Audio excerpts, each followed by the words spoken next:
cette main, une nouvelle pièce de 25 présentée à notre équipe de reporters. Des nouvelles pièces de monnaie qui font couler beaucoup d'encre et de salive. À l'exemple de cette pièce de 200 francs qui a été à l'origine d'une forte discussion entre clients et taximan. Ça veut dire que c'est pas avantageux ou c'est avantageux. Nous sommes tous à la découverte. Dans chaque chose, il y a toujours un pas. Donc, nous sommes tous surpris.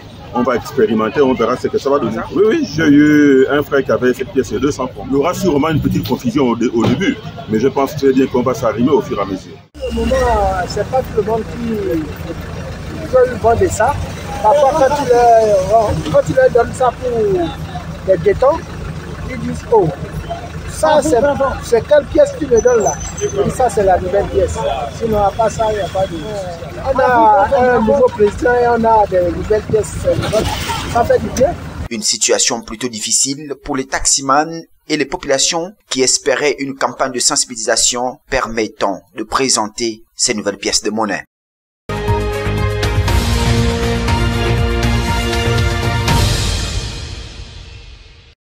Voici la nouvelle école du village Rinanzala, une école dont les travaux sont financés par le CTRI et exécutés par une entreprise adjudicataire. Une école dont les plans ont été construits conformément à un consensus entre population et l'entreprise. C'est l'État.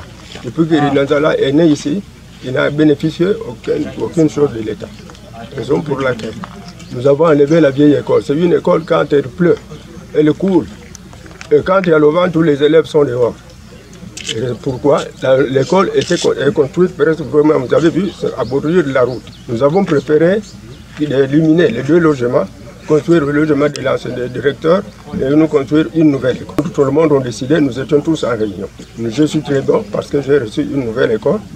Et c'est comme ça, mais sauf le problème d'eau et le courant.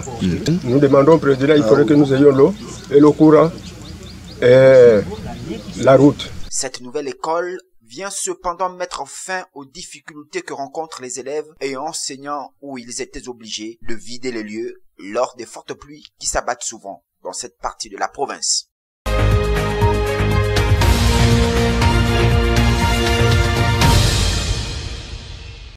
Présent à Kirinzambi lors de leur tournée provinciale, la délégation du CTRI est venue constater le déroulement des travaux de construction du forage.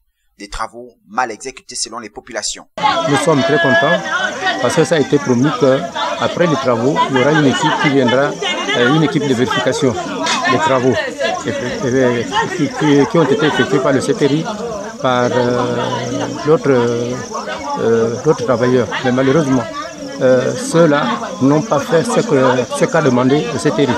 La preuve est que le puits existe depuis. Et ils ont l'emplacement des panneaux, ils n'ont pas mis de dalles, ils ont posé carrément même le sol.